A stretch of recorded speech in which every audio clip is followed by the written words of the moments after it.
Donc ça recommence. Comme au Mali il y a 1 an et demi, une colonne de quelques milliers d'islamistes met en déroute une armée régulière, soi-disant, entraînée et solide. Les villes tombent les unes après les autres. La capitale est menacée. En attendant de pouvoir faire quelque chose, si quelque chose peut être fait cette fois-ci, chacun dans une communauté internationale tétanisée cherche un coupable.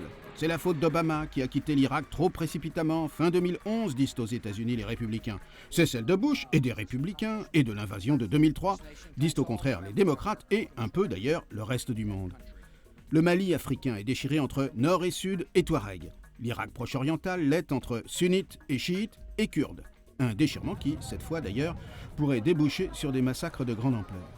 Mali et Irak n'ont presque rien à voir, sauf ces islamistes qui semblent surgir de nulle part et qui pourtant sont partout.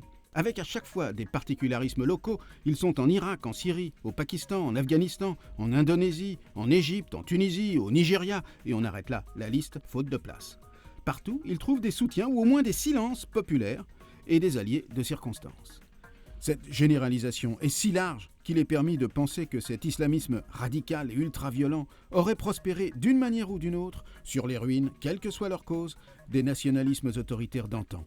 Donc, ça ne recommence pas, ça fait 10 ans que ça commence. Au moins.